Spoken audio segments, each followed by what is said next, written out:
What's poppin', people? It's your boy Loco Lou with another episode of Cigars and Ash, and I don't do this by myself. I don't. If you hear, listen. You do. It's just Listen. the voices in your head. You hear that? You hear that? The voices. No, it's They're the sound of a burning cigar. They're back again. The voices. The voices. The voices are in my head.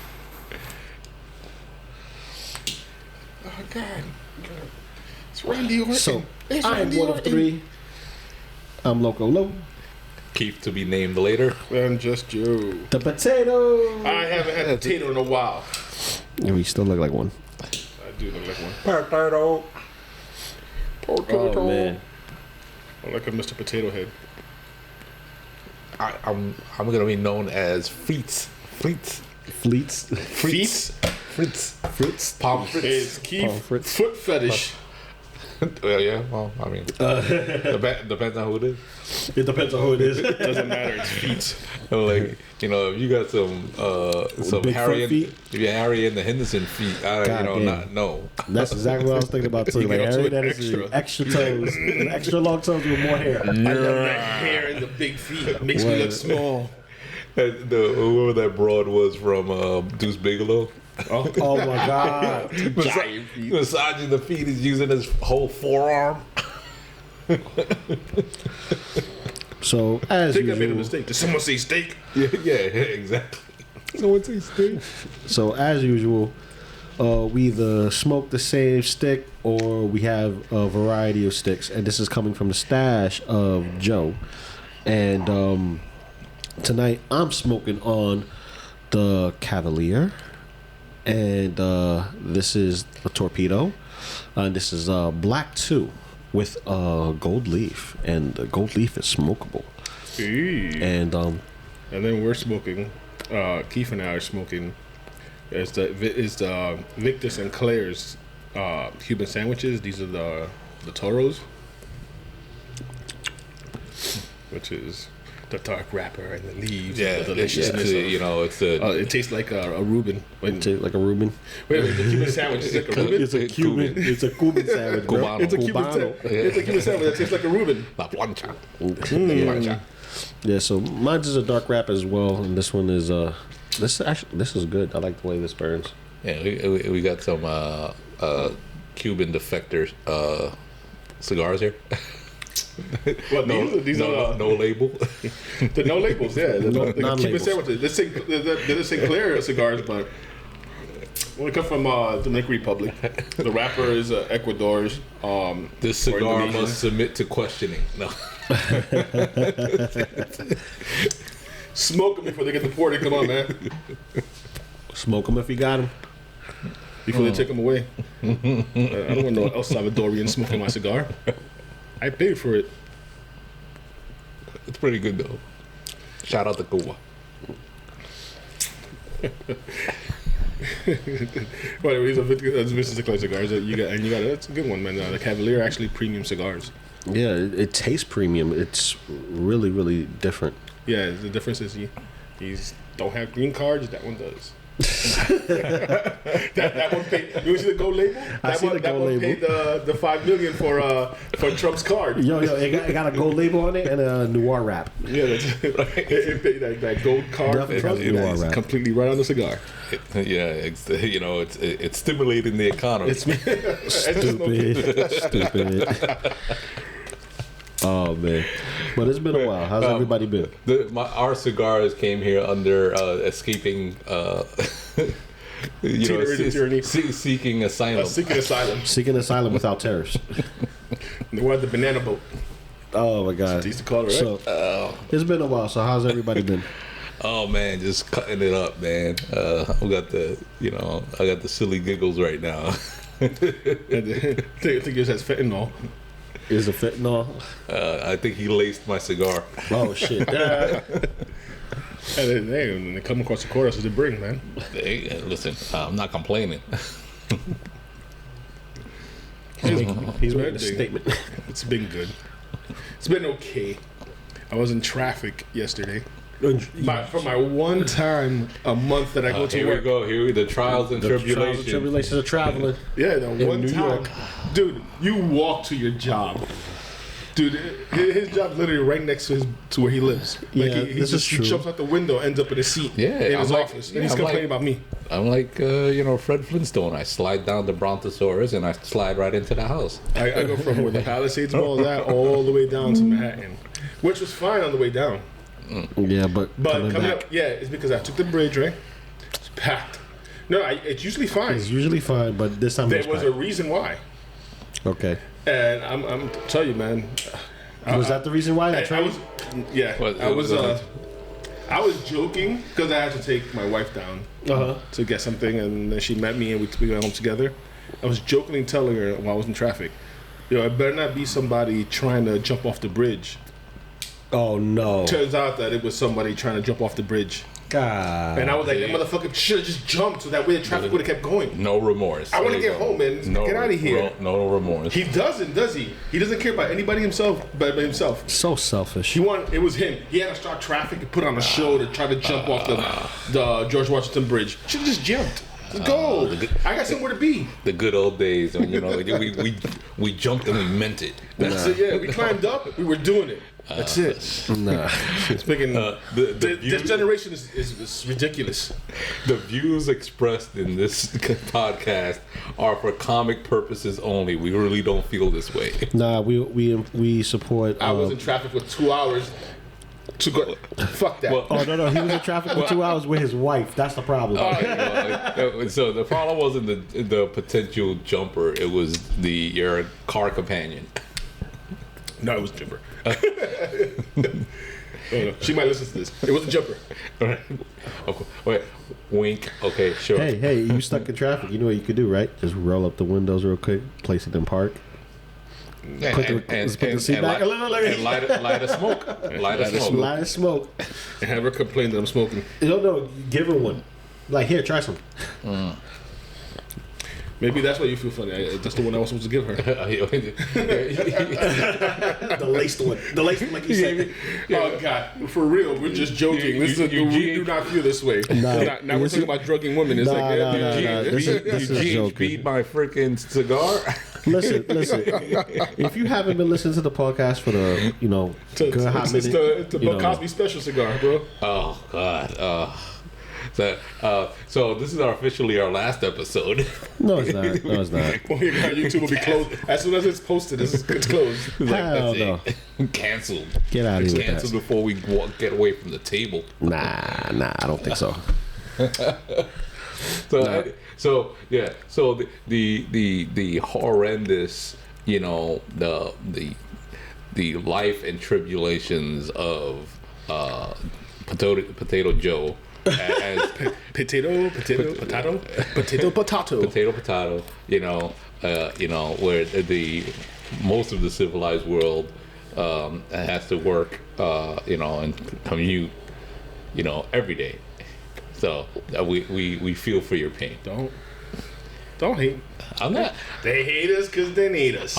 I'm not hating that you work 2 days a week, 2 days a month. I'm hating 1 day a month. I don't work 1 day a month. I work at he travels the to office. base. I travel to the office once a month. I work from home and not doing this because this ain't making any money.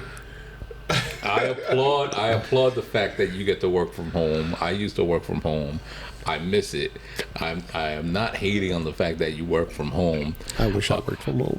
I'm hating at the fact that the minimal amount of time that you're inconvenienced, you make it a big deal. I gotta bring some content, don't I? So that's what I'm doing. Just bring some content. A 2 hour drive. It should be like a 2 hour drive from 30th, which normally takes 20 minutes to George Washington Bridge, which normally takes 20 minutes. Not even home, just to George Washington Bridge. I am so appreciative that I get to stay home most of the month. This is a minor inconvenience. Should have been Keith jumping that bridge. I mean, damn. Listen. But I wouldn't have called the news crew or anyone else. I wouldn't do it for the show. I do. No, he'll do it for the gram, for clickbait. For clickbait, yeah. He sets up the camera and everything. That's right. And I'm gonna do the TikTok dance, you know, and then do the little shimmy. You know, do the Olympic dive. Oh man! I would have just pushed you myself. Go. That's it. Get it back in the car. All right, open up. Let's go. Open it up. He's done. That's what I was waiting for. I mean, thank God you were on the bridge at the time. I mean, I picked the right day of the month. The right day of the month. You knew it was that day. I told you. That's funny. Thank goodness it was the right day of the month because I was waiting for. I need a hero. I think it's I need a hero to save me tonight. It's a hero pushing you off the bridge. Is a hero. He's gotta be strong. He's gotta be fast. He's gotta be fit for the fight. Pushing you off the bridge is a hero. No, you're the hero for saving me. Thank you, No, Joe. saving you. I was going to push you off the bridge. Thank you, Joe. If you didn't I drive was by, saving me the inconvenience of hearing this today.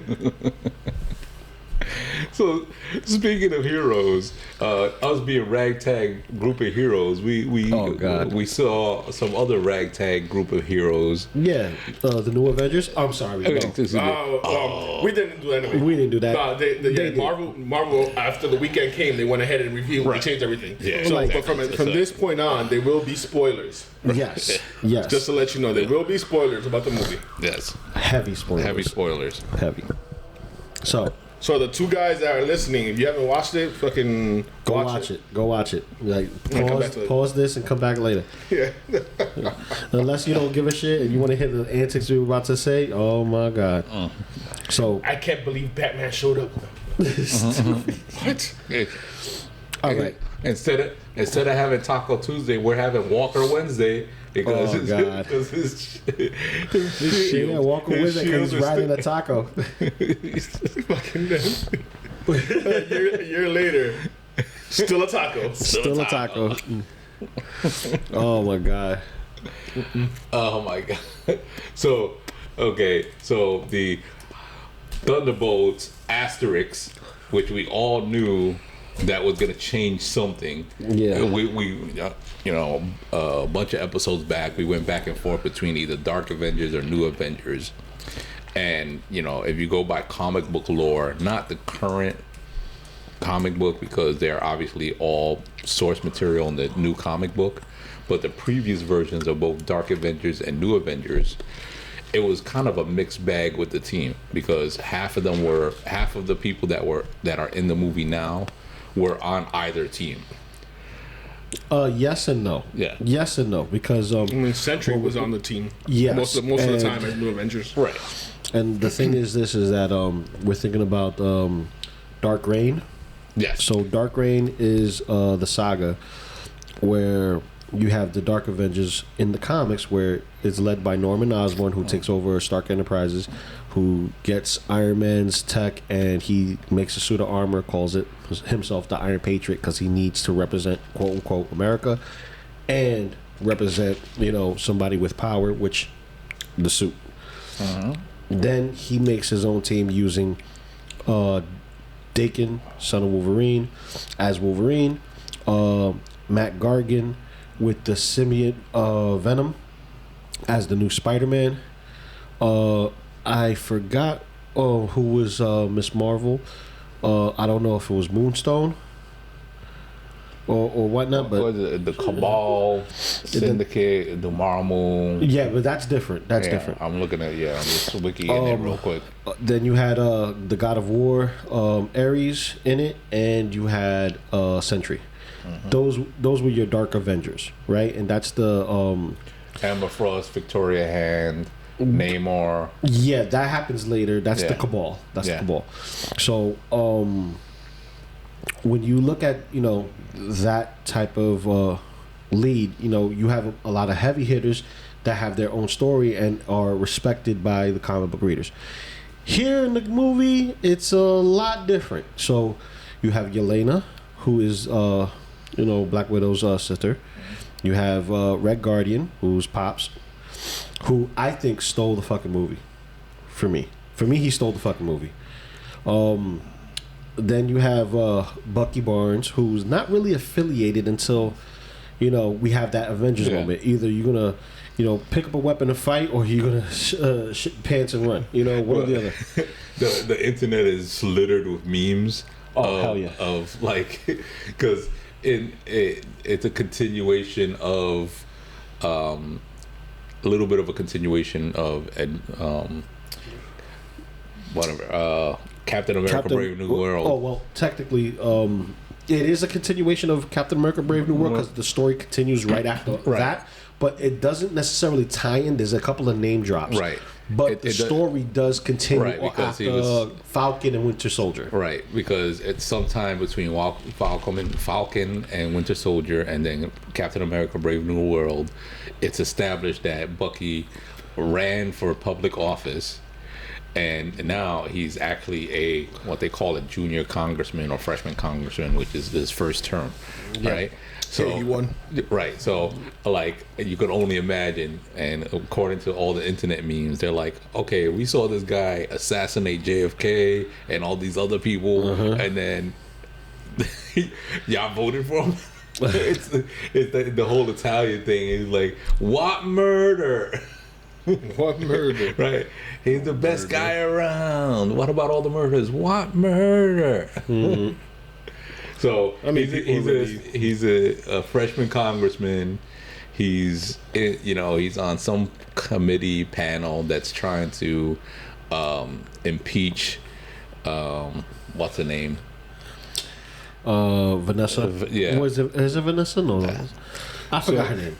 I really don't care about her. Yeah. So Valentina. Valentina, thank you. This is a world where you have to impeach a sitting CIA director when the president could just let her go. Yeah, but the president is locked up. If he's locked up, that means someone else is president. Yeah, the vice president. The vice president, which but they never established who it was. They never established it. But either way, there's no impeachment trials for director of CIA. No, there's no such thing. There's no they impeachment. just let you go. But also, as I stated before, just glance over the fact that you have a trained assassin. Not even like if it was one of the best trained assassins. Like I can get away with like understanding it was a former special forces guy, it was a Navy SEAL, But he's also an Avenger. But no, this guy was straight out a Russian assassin, operative. You can't prove that. There's no proof. That's hearsay. That's all Russian propaganda trying to make you make the news. That's all it is. That murked a bunch of people, and I'm just saying, like, no one wanted to run against him. That's why he went. That's why. He's like, I'm not gonna run against him. It's all propaganda. All right. His campaign slogan was. But his campaign only lasted a half a term. I'll take a shot at the U.S. Congress. But his campaign only lasted half a term. Yeah, exactly. So. Whatever it was. He'll strong arm the competition. I'll strong arm the competition. I'll take a shot at corruption. Oh my God. So we have him. Yes. We have my target position is. Go ahead. So we have Bucky in it, but he comes in later on. We have Ghost, which we're gonna get to that next. Yeah. Ghost. U.S. agent who is the former Captain America in Falcon and Winter Soldier. Yes. For like 3 minutes. More like 5 episodes. Yeah. He came out and said, "Hey," and then he killed someone right in front of everybody. Pretty much. At the end. That's it. 5 episodes. They called him Junior Varsity. Junior Varsity Captain America. Yeah, that shit was hilarious. That shit was hilarious. And then last, not last. We got Sentry, which technically he wasn't a part of the team. No, he wasn't. And not until the end. And then you got a quick cameo of Taskmaster. Now, all right. So they said that Taskmaster actually had a bigger part. Mm-hmm. Oh yeah. And then they just cut it. Yep. So they were like, "Oh, we don't like you, so we're gonna shoot you in the head." They just domed her. Just like, goodbye. Yeah, but I like the way they did it. I like the way they did it. Here's why I like it. All right. One, it's taking away the fat that the MCU had built up, because they took characters that, some characters that were well respected, and they gave them kind of like a D-list appearance or ranking, so to speak. Yeah, you know what I mean? Definitely was a D-list appearance. Well, now I'm gonna push back on this a little bit, because in Black Widow, with the MCU appearance of Taskmaster, the hype was there. Yes. Right? And there were some scenes that looked promising, right? As far as the skill set. But the reveal of the character not being true to comic book, Jonathan Masters left it flat. Oh, left it horribly flat, because he's supposed to be the superhuman. Right.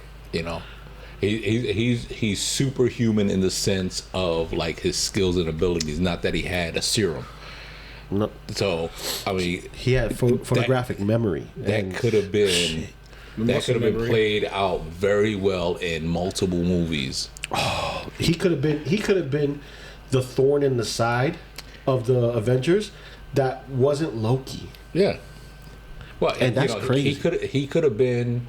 It's almost the same thing that happened with Crossbones, where he could have been like the vestigial bad guy throughout, like doing the one that escapes every time, doing all these heists, or he's running a crime syndicate or something.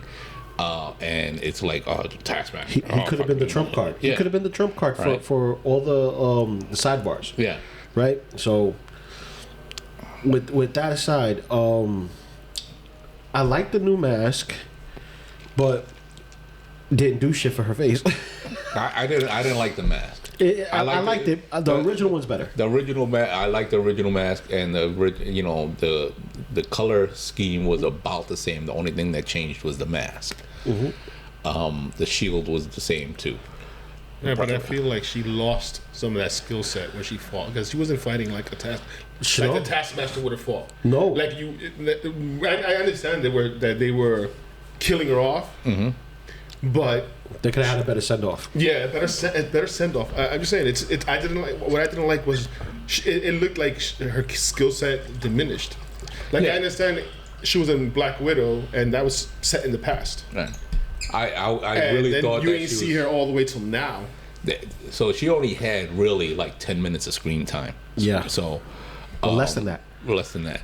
And in the 10 minutes, there was like a little inkling, like of her matching Walker's U.S. agent's skill set and maneuvers. But he hit her too quick. Right. I feel like he hit her too quick. Yes and no.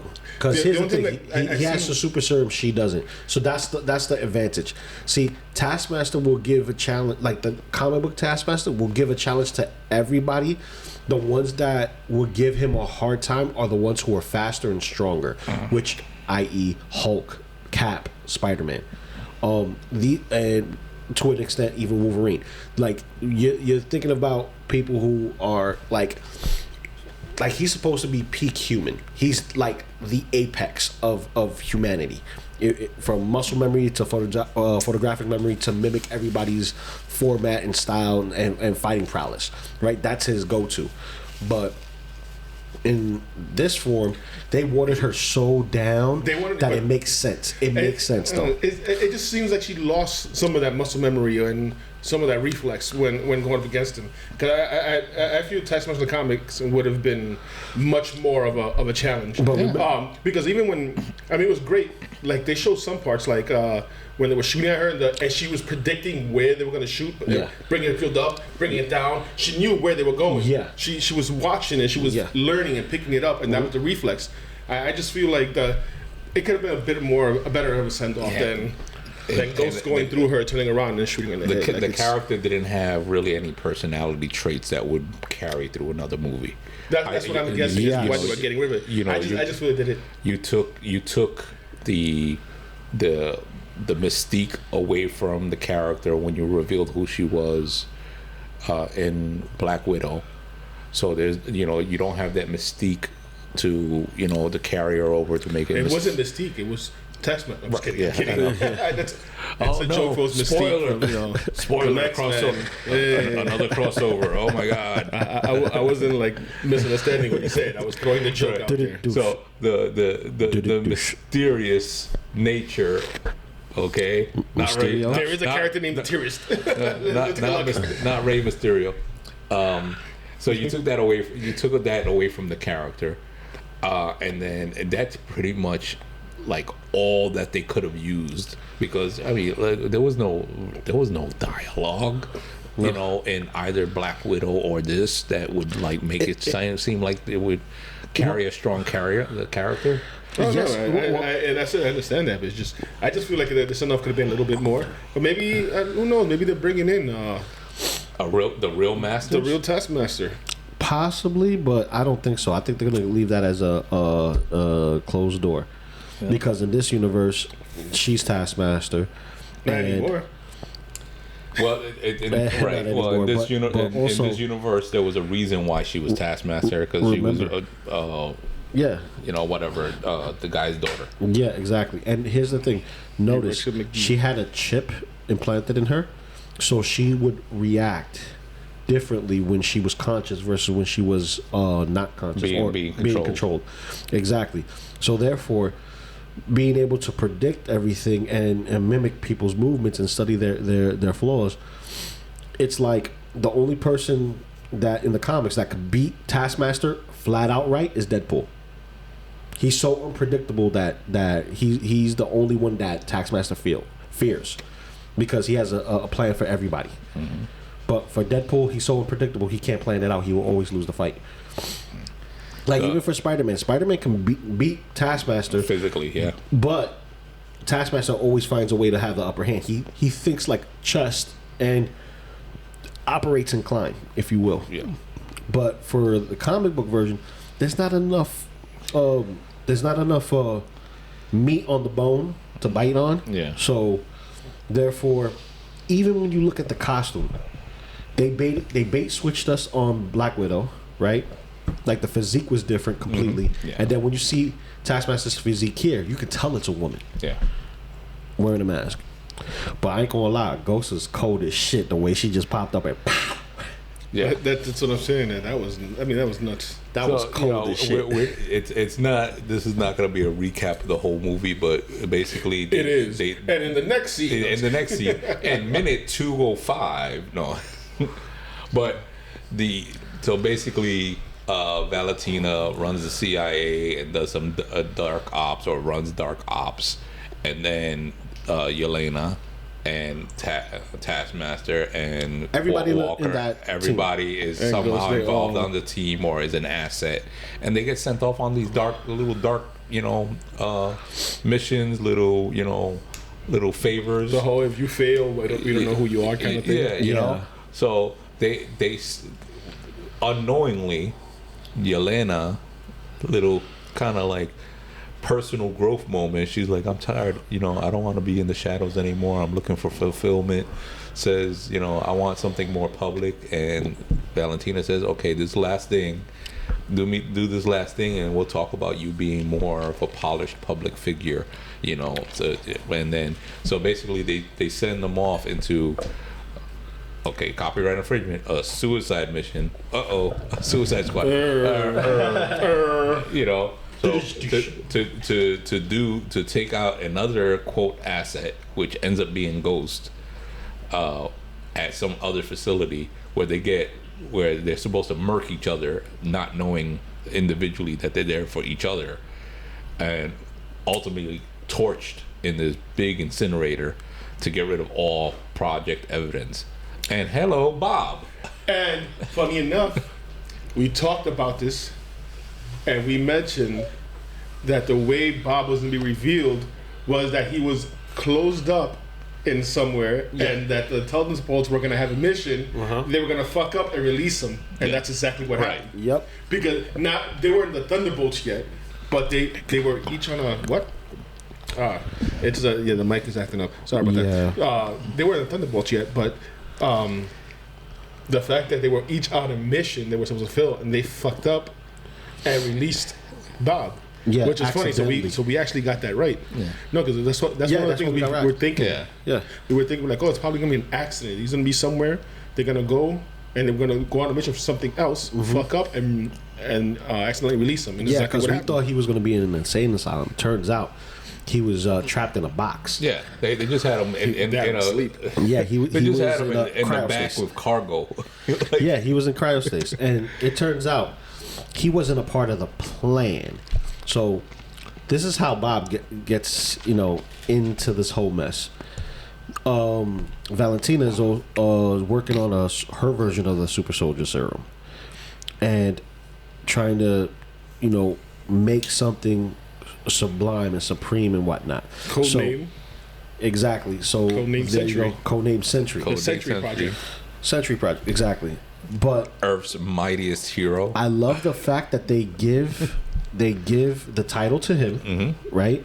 Also, the fact that they stay true to his comic book origin, where he has an unstable condition, where schizophrenia and addiction. Right. So a little bit separation from the comic and the movie. He in the comic, it's implied that it was already like it's implied that it became part of him because of the experiment. Here he already had mental health issues, right? Yeah.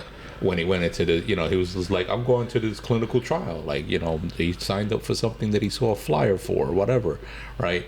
What I thought was interesting was, and the way they kind of like hinted at it, they left little notes that they were finding in the room that they were all gonna get freaking toasted in. That they were like, there was like marketing materials. Yeah. There were focus groups, like, oh, there's like different hairstyles do people like, what different designs for the uniform what do they like, whatever. So the underlying theme of their interaction, especially with Yelena, was like coming to grips with, quote, the dark side, the darkness, the whatever, what they know, the void. They said the word void. A couple of times. Foreshadowing. Foreshadowing. Because the reason why he went into this experimental program or medical trial was because he wanted to better himself. Yeah. He wanted to be of use, not like in a worldly way. He just like, I want to be a better person.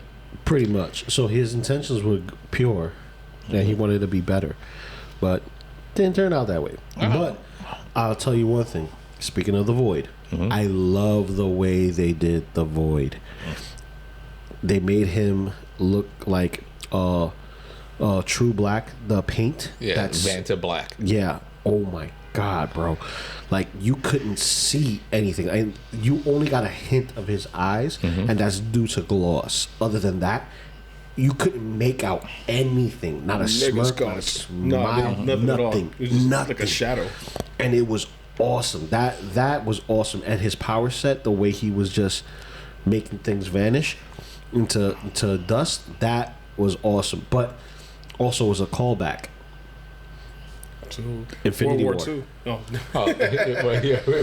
World War II. Yes, World War II, but Infinity War, where everyone just dusted, right? But this was like, it's like they dusted and disappeared, right, and with no trace. Just a shadow on the floor. No, well, no. That was. I'm sorry. That was the most jarring thing.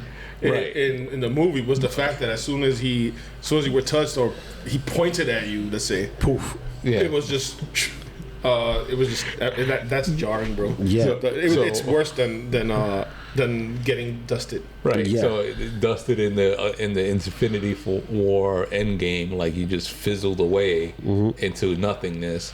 And this, you left a freaking skid mark, right? But a chalky outline of your side. Not even it wasn't even like a true life outline. It was like someone just took a black brush and was like swipe, and because that's all you saw was he Bob Rossed you. Yeah, he Bob Rossed you, right? A swipe of black paint on the ground. Now, my biggest conundrum is this: how are these soldiers with one person having the super soldier serum, which really can't, hold the candle to the Hulk, which we know Sentry goes toe to toe with the Hulk in the comics. Just on pure strength alone, right? Yeah, pure strength alone. Now, how are they going to stop Sentry, let alone the Void? Now, this is my biggest problem with the film versus what I think of the film. Is the film enjoyable? Yes. Is it better than Captain America 4? Yes. Is it changing the Marvel universe? Yes. Is it for the better? We do not know. Yeah. The landscape is definitely different because people are hoping it's for the better. Right. We're all hoping for the better. But the thing is, and we talked about it when we watched it and a little bit after, the problem with Sentry as a character in any universe is that he is so OP, overpowered. Like it's not just physical strength, it's like the range of abilities, right? So that no one can really match him. And the only one that I thought of afterwards was goddamn Hyperion? No, not Hyperion. Adam Warlock. Oh, Adam Warlock, okay. Right. To even come close to the physicality, right? Flight and strength. Those are only two things that he has that against Sentry. That will match Sentry. Now, mind you, Sentry himself has his own power set. Yeah. Which is different from the Void. Because the Void only shows one type of power set, right? So he can turn things into dust with just pointing. Also, like durability is going to be there because it's the opposite of, it's the same but different. Sentry is fast. He can stop things with his mind, which is powerful. Telekinesis, telepathy, and strength. Matter manipulation. Yeah. Like, because he looked, you have to really pay attention to it at one point when he's fighting everyone else. He's fighting Bucky, he's fighting John Walker, U.S. agent, whatever. One of them pulls a knife on him, and and also John Walker pulls a gun on him, and he melts the gun. Oh, yeah, he melts the gun. Like, and it's not even like heat vision melting it, he just thought of it. He redirected the bullet in like Neo style. Yeah. Stop, and then he just turned it around and shot it back. You know what? That's perfect, Joe. Yeah. That's perfect, Joe. He basically is Neo in the Marvel universe. Right. Like, that's the best way to describe him, how his power set works and how he actually functions in this universe. Essentially, he just has to think of something and it happens. Now, that going back to what I was saying before, my biggest problem, which I don't know about y'all too, but for me, is how were they going to defeat them? And I think the way they went about defeating him is a cop-out. Group hug. Group hug. And so, funny enough, you're talking about defeating him. They had a little thing there in the movie where it was like Black Widow and the Hawk. Yeah. Yelena had this thing with Bob where he trusted her, and she was like, "Come on, Bob, you can do the sun's getting low. The sun's getting low, big boy." Yeah. I go. She was trying that on him. You notice because she was doing that the whole movie. Like, you can trust me, don't worry about me. And he saw that that she protected him, nurturing. She was very nurturing. He was in him. When they were in the Void, that he was in there. That's what he remembered from her. That's why that's why he allowed her to come in and talk to him. Because remember, she was looking at him in the mirror. And she was looking behind, she was stuck in her place, and he was looking in the mirror. And when she was like, "Oh, it's me," and they had that conversation, he allowed her to enter. Yeah. So it's that trust that she built with him. Yeah. Where that's how they were able to start defeating him. It's build, that trust he had with her, and he believed that she genuinely cared for him, unlike a lot of other people, where right away he noticed that Valentina didn't care. Yeah. Right. She didn't give a fuck. All she wanted to do was control him. Yeah, she just basically wanted a new weapon. She just wanted a weapon she could control. That's the biggest thing, because she wanted a media frenzy weapon. She wanted someone that she could point out and say, "I don't like this group of people, that group of people, so on and so forth." do your biz. She wanted a symbol to replace the Avengers, and She had a kill switch for God's sake. Yeah. And that's how the Void came out. Yeah. She was expecting the Void to come out. Well, she didn't understand that was a part of him. That was a part of him. Yeah. She didn't even know, right? So the thing was, all she cared was about, I get this power set. And the thing with Bob, I think he's gonna do just like what happened in the movie, is that he's probably gonna sideline himself because he's worried about what he can do, and he's probably only gonna be used in a sense like how Captain Marvel only showed up at the very end of Endgame. Like, OP power people come like up. the very OP, you're gonna be on screen for 5-10 minutes and that'll be the end of it, because any battle that they will be a part of, he is the nuclear option.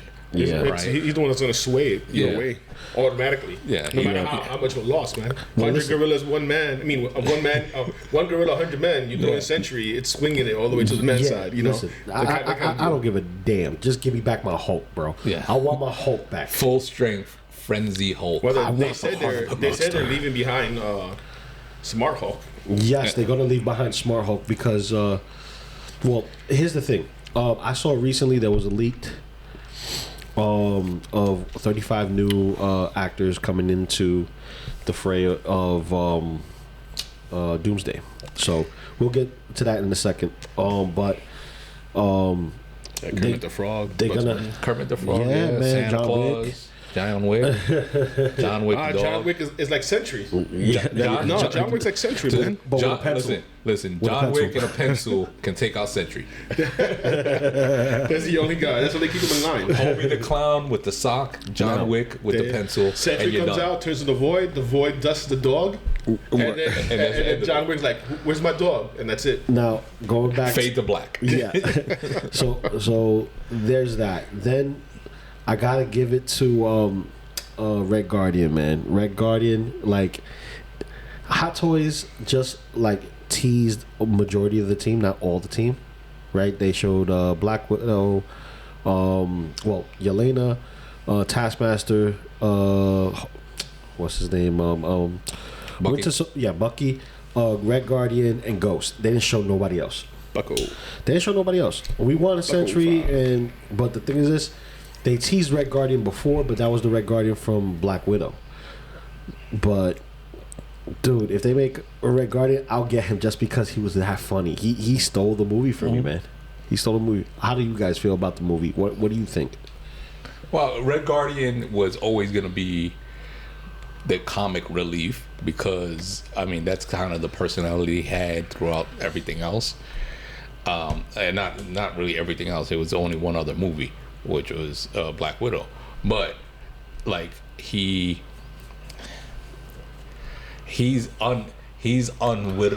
unwittingly funny because he says it, he believes it, he says it because he believes it. There's everybody else that looks at him is like, you're an idiot. You know? Come on, man. That scene where he pulls up in the car honking, and Yelena hides her face like if she was a teenager, like, oh my God, Dad. Dude, Dad's picking me up from school and I'm embarrassed in front of my friends. moment? Oh, I don't know who that is. And then she's like, Yelena, my daughter. Where are you, baby? So the subplot of everything is that he's like he's legit a limo driver, just doing work, driving jobs, like, and he drives like regular cars, but he has the red limo, red classic Lincoln Town car limo, right? That so from which only goes 50 miles an hour, right? Top speed 55 miles an hour. Like, that he drives. Like the payoff for the joke is that he found out that something bad was gonna happen to them. They all already had the fight in this the bad thing already happened. Right, the secret location where they were all gonna get murked and toasted like a grilled cheese sandwich, and then 15 minutes later, and time lapse in the movie 15 minutes later, but it's like an entire day after because they're walking through the desert. Yeah. You see him billowing dust and sand behind him as he's driving this limo. Yelena, Yo, I'm here to save you. Don't go in there. Don't go in there. Don't go in there. It's a trap.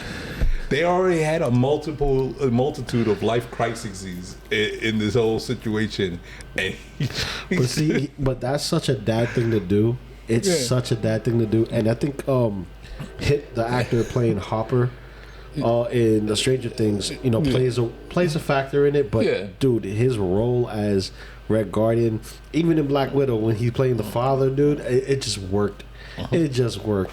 Right. Like, granted, he's the comic relief, but he's the comic relief, but he's it's not the like dad. He's the dad, dude. He's a comic relief, but he's not. It's not even like he's trying, like he said, not joking around. No, he's being himself. He's being himself. Exactly. Like, he's the dad with the dad jokes. But the thing is, it even jokes for him. It's like it's things that he believes happens, or yeah, and then you're laughing, and it's like he's being serious about it. We are the new Avengers with a Z. With a Z. It's not No copyright. copyright. No copyright. No copyright infringement. It's the Z. And he's has a Tide branding on it. And, He's and got all these other brands. Powerade and Harley Davidson on his like jumpsuit now. Yeah, his whole jumpsuit was like a formula, like X Games jumpsuit. The formula suits that even Tony Stark wore when he raced in Iron Man 2. Yeah, it was like a race similar suit. to that. Yeah. It was a race suit. It was like a NASCAR suit. Yeah.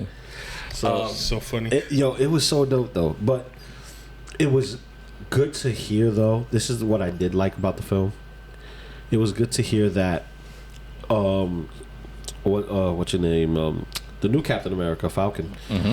He basically is forcing them to not use the name Avengers because technically he owns the rights. Right. So that's a good jumping point for us because we'll talk about the new Avengers. Right. We already see the established team. Right.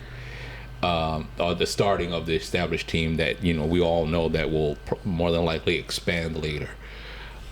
Versus right now, all you have is Captain America, and then the Hispanic Falcon. Yes. Right. Who else is on the team? Who else is on the team that he's trying to force them not to copyright? No, I don't know if it's that he's trying to build a team. I think he feels like they're not. Namesake. Right. Yeah, I don't think I think that he believes they live up to the namesake. Right. Like he's trying to protect the name and the mantle. The legacy. Right. The mantle of the Avengers. But let's theorize who would be on that side of the. Let's say the true Avengers, because remember, Hulk's not in it. Doctor Strange is not in it. He's not in the game anymore. No. Technically speaking, there is no Avengers team. That's the thing. Yeah. He's just protecting the namesake. Right. Yeah. Thus, this is why Marvel is using the asterisk to change it from Thunderbolts to the new Avengers, because they don't have nobody else. Because we still got the Spider-Man movies coming. Right. Spider-Man nobody knows who Spider-Man is. They know Spider-Man, but they don't know who Peter Parker. Right. So even if they would do the traditional, let's say the true Avengers, A-team Avengers, right? Yep. Versus the B team, right? The new Avengers, right? Junior Varsity Avengers, Junior Varsity Cap. You love that. It was just funny to me because you don't understand. It's very subtle when Valentina said it to him. It's an insult that hits hard, but it's subtle. It's funny. It's very subtle in the movie when she says it to him in the new Avengers Tower that Valentina bought. Your Varsity Captain America. He immediately goes for his weapon. Yeah. He's like his ego got hurt so bad. He was ready to murk her right there. His ego got hurt hard. Just for calling him the junior varsity. She basically hit him in the dick. She hit him in the dick. And listen, as someone that's worked with military people before, I could tell you, the actual background of John Walker, military Army Ranger Special Forces, three Congressional Medal of Honors, which is phenomenal. Forget about it. In history, there's only been What, 4? none. None? No one's got him 3 times. No. Oh, 3 times. Yeah. Oh, to get him 3 times. Three-peat, Yeah. baby. 3 times. Three-peat. No one's pulled the hat trick, right? No one alive, okay, has ever, alive or dead, got 3, okay. There have been some that have gotten 2. Very few that have gotten 2 and that are actually still alive, because that's the highest highest award for bravery that you can receive in the military. And usually it's done posthumously after you die. So I understand, like, you're calling me junior varsity, all right, but you're not talking. I've been in war. I've had all these accolades, and then you're calling me Junior varsity. Right. I got accolades, bitch. Right. So, I just wanted to. No. These are facts. These are facts, because this puts credence to the reason why he went to his weapon. You're right. It was the credence, like, I'll murk you right now. Like, he's 0 to 100 real quick. So that's why he can't be Captain America. Exactly. That proved the point why he's not Cap. Right. He doesn't have the patience. He doesn't have the restraint. Yes, and to be fair, right? He's like, I'm just gonna murk you and go have a sandwich. Yeah. Right. So people don't understand why I'm laughing, because that hits so many levels between the manosphere and other the gender politics that's going on in the background on top of what's going on here. This shit is hilarious. It's like the scene in American Gangster with Denzel Washington when he just walks up to the guy on the street, he puts on the glass, and he's like, "What? You're gonna shoot me? You're gonna shoot?" Pow! And just goes right back to having breakfast with his cousins. That's the kind of feels that he was having. So anyway, I went off on a tangent. The A-team varsity Avengers, who would they potentially recruit? They can't really recruit Spider-Man because nobody knows who he is. Well, technically they still can, because they don't know him as the person, they know him as Spider-Man. But we don't know the journey that he's under right now that would Spider-Man put him into the roster. Now, here's the thing. Tony's gone. Cap is gone. The memory of Spider-Man is Peter is gone, but Spider-Man is still existing. They know he's around, but they don't have recollection of him being an Avenger. Right. So it would almost be like what Tony did in the first place, where he noticed him, he researched him, and then he invited him. That's the only way it would happen, but we don't know how that's going to play out. So that's a question mark. Yeah, right? that's a question mark. Then you have the other question mark Doctor is Strange, who's in another dimension right now. Right, he's with Clara. Right, they have to flesh that out. Hawkeye is retired, officially retired. But his name was mentioned for Doomsday. Right. Well, in real world also. But he's going to be Hawkeye or Ronin? Hawkeye. Right. So no, Ronin was when he was depressed because his family was gone. Yeah. Bingo. So yes. Like the Ronin moniker, right? Is something that's supposed to be passed on. It's not something that you inherently earned. It's a name that can actually be taken up by anybody. It's a mantle that can be taken by anybody. But originally, the way they did everything from Echo to this and whatnot, Echo was supposed to be the new, Ronin, but they didn't do it. I think that's a missed opportunity, like really missed opportunity for her. But here's a thing that they can do, because this is who would be available, and this goes back to the roster. So going back to the Doomsday roster, this is the potential people that will be a part of that A-team Avengers that you're speaking of. So you have Cat Falcon. You have the Falcon. You have Miss Marvel, the girl from Jersey. You have okay. I'm gonna say yes, but I'm gonna give you something. You give me a rebuttal, but the thing is this: she has ties in with Nick Fury and a couple of other people, such as Photon and the actual Captain Marvel, who is still around. Off-world somewhere. Always off-world. But she's always off-world. Right. All it takes is a phone call for her to come back in, or a tragic event, right? Then you have who was it? You still have Rhodey. Well, You still have Rhodey. Because that's I- exactly what you're gonna go with. So go ahead. I was gonna say that, but I'm gonna also put the question mark on it, just like Spider-Man, because you don't know what number one, you don't know what condition Rhodey's in, and you don't know if it's you know, we already know from Secret Invasion that he was a Skrull, right? So we don't know if he's gonna be on the same pickup as everyone else, because you know, okay, was the last 10 years for him was a mystery. Pretty much, but here's the kicker. He's not gonna. I don't think he's gonna be battle ready. No, but I think, remember when we were talking about Ironheart? Yes. I think the Armor Wars story is going to be Ironheart's story with the end, Rhodey coming in. the end of Ironheart and the follow-up. Right. Okay. So, but I'm still putting a question mark. It's still a question mark, but it's a possibility. There's still a lot of. You got to think there's still a lot of time between now and the events of Doomsday. So you have to think about who's available now and what type of mission they're gonna go through to solidify them as a new team. You got Black Panther. Yes. You still got Black Panther. She's still in it. She's still technically the Princess of Wakanda. She still is the current mantle holder of Black Panther. Right. And I heard rumors that yeah, it's gonna exchange. yeah, She's gonna go back as Shuri, just being her character Shuri. What your superhero character. what they're Shuri. trying to do is they're going to re-evaluate how they're going to do stuff because of this whole the Marvel Cinematic Universe, gender politics, and all that other bullshit. You know, it's kind of hurting the MCU.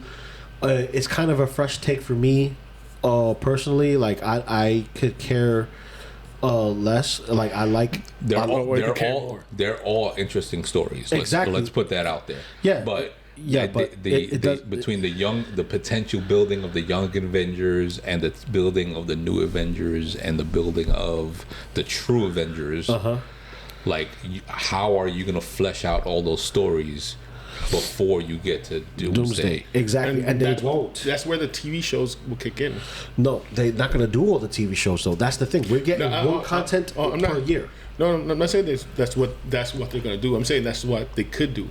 So flesh out these characters is put these TV series. They would only be appearances in maybe 1 or 2 episodes in any series that come out. Pretty much. You know, not enough to establish, you know, oh, they've done 50 things together. And Marvel put out another statement recently in regards to what they were doing, basically saying, "Oh, we shit the bed. Sorry, take it." You know what I mean? Because they said that they're experiencing superhero fatigue. No, what they're experiencing is woke fatigue, and they're spreading it too thin. They spread it out so thin because here's the thing: I enjoyed the Miss Marvel series.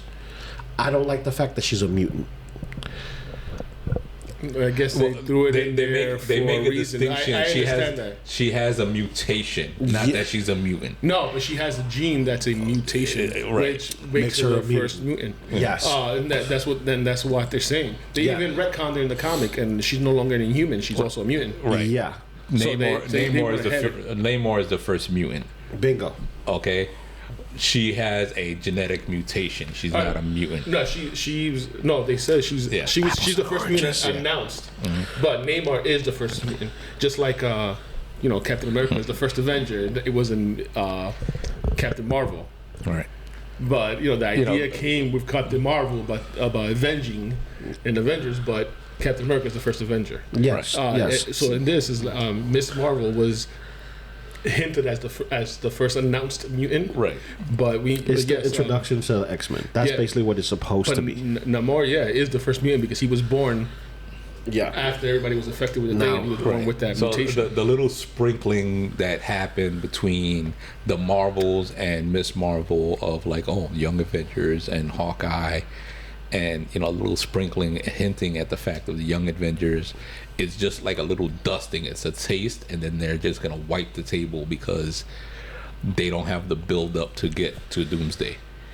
Yeah. So Well, that's what, like, even though she does have a great power set, I don't see her being part of the core team. No, she won't be a part of the core team as far as like team faction goes. Yeah. She is essentially what they dropped the ball on, and that is the Young Avengers. So like for instance, did you see Agatha all along? Yes. You saw Agatha all along, right, Joe? Of course. So let's be honest. Agatha all along's story is not really Agatha's story. It is Wiccan's story. Yeah. Right? Now, that is as woke as you're going to get. Was it enjoyable? Yes. For me, it was enjoyable. I already knew the character, knew what the character was about. I knew a lot of the factions that was going into the story. And it's acceptable. It's acceptable because that's how the person is. That's how the character is. Now, this is my problem. You don't introduce a different version of Kang, which is the young Tony Stark that supposedly is Iron Lad. Right. You already have all my theories on all that. Yeah, bro. And then you have Hulkling that's not in there, which is a shape-shifting Skrull that uses Hulkling because he admires the Hulk. And then you have Wiccan. So, and then you have the super soldier serum passed down through genetics with Isaiah Bradley's son. Now, grandson, actually. And he was known as Patriot, right. So they could have done something with them, including Miss Marvel and so on and so forth. But what happened was is that Kevin Feige, when he left, looking at everything and became higher up in the rankings, right? It became harder for him to do what he used to do which was map everything out because he's in a different position that had different roles and stuff like that. So yes, he greenlit a lot of things. He saw what they were showing, but that doesn't mean he saw everything. He saw the cliff notes. Does it tie in? If there's enough cliff notes to tie in, you can push something out. Right. But there's also things in it that would drag things out. Sometimes it could be something very small. It will tie it in, but here's the difference between something small that's a tie-in versus something that is major that's a tie-in. Kamala Khan having the mutation in her genes, making her a mutant, to a certain extent, right? That is minor in comparison to Mjolnir being in Arizona and no one knows what the hell that is and everybody's surrounding it. That is the difference. Right. So they left a lot of doors open. One is the Super Skrull, Secret Invasion. She's out there. What's her name? With every power you can think of, and the other Skrulls. Right. So that's a whole okay, we're just gonna forget about that. That's gonna be in the closet somewhere. Yep. Forget we mentioned it. It's so. You still got Moon Knight, which they're not extending for a second season, but it's still a character that they own the property to. And they're supposed to put him in Doomsday. Yeah, what I'm saying is I would. No, that's not it. Sorry, no, that's not what we asked for. No. Yeah, it just keeps going. And our special guest, Alexa. Yeah. No. Oh, copyrighted music. No. So the thing is, I'm curious because I'm point blank. Let me get this out there. I've said it before. I'm excited to see anything on big screen, right? Facts. I'm curious and excited to see how they're gonna flesh everything out. The time from now until May of next year, where we get Doomsday, summer of next year. I want to see how they start pulling these strings together, because they have so many of them to try to tie off. We don't know, right? The main true roster Avengers is a big question mark across all characters except for American Falcon and Falcon. Yeah. Right. you know, we don't have the actual announcements for anything else officially. So we don't know if there is going to be a Doctor Strange 3 and what the result of Doctor Strange 3 will be. Bingo. Right. He's still solicited for a Doctor Strange film of his own trilogy, right, which is still supposed to be in the works. Right. Now, here's the problem with that. It's weird because talking about that, they mentioned that Raimi is working on something. Yeah, exactly. And everybody believes that's what Doctor Strange is. They're just putting that in there. Right. Yeah, exactly. Now, with that being said, one of the rumors... So that's missing. The question of what's going to happen with Agatha and Wiccan is a big question. The question of what's going to happen in Brand New Day, which is supposed to happen, if I'm correct, I don't remember, you can remind me, it's either going to happen directly before Doomsday or in between Doomsday and Secret Wars. It's supposed to it's going to air. It's supposed to air after Doomsday, but the placement is before Doomsday. Right, the placement in the universe. Yeah. So it's a prequel to Doomsday. Yeah. Now, here's the biggest problem with doing films like that. It kind of throws people off because you kind of know what's going on, but you want to know how it got there. And that's due to people nowadays being lazy because they don't want to quote unquote do homework. And this is from Marvel's mouth as well. Marvel says that, it looks like we're doing too much work and it's creating homework for the viewers to do because everything is so interconnected that, they don't know where to go from here. I think it was a ballsy move for them to do the next saga being multiverse. It was ballsy because it's messy. It's a messy thing, and you see it's hard to explain. It's hard to understand, but you see how messy it is. Yeah, multiverse is messy if you don't know how to explain multiverse properly, especially if you're doing things that are live action mixed in with animation and so on and so forth. Now, I think they pushing out so much content because they needed to explain and to have people get adjusted to having this multiverse. Well, I don't think so. I think what it is that people are lazy. Well, I think it was a cop out. Yes. Okay. And the reason why I say it's a cop out, again, I'm enjoying all of it, but the cop out is that okay, let's try to still use the characters that everybody loves and built a following for, and like do a step to the left. It's the same character, but not really, right? It's the same, like if you're gonna reestablish the same characters or mention the same characters, but but this is the same character from Universe 838, right? Yeah. Or the same, 15 was it 15 10 500, which is the Fox universe, or what Kamala Khan, Masali, whatever her real name is, 19999, which is like the comic book universe. Like, it's like, let's try to keep the momentum with the characters, but tell the story differently. See, there's a way to do that, and there's an easy way to do that, right? Easy way, and it's not necessarily homework, but it will be homework if you don't force feed it. And this is how you introduce it as enjoyable content versus force feeding. You bring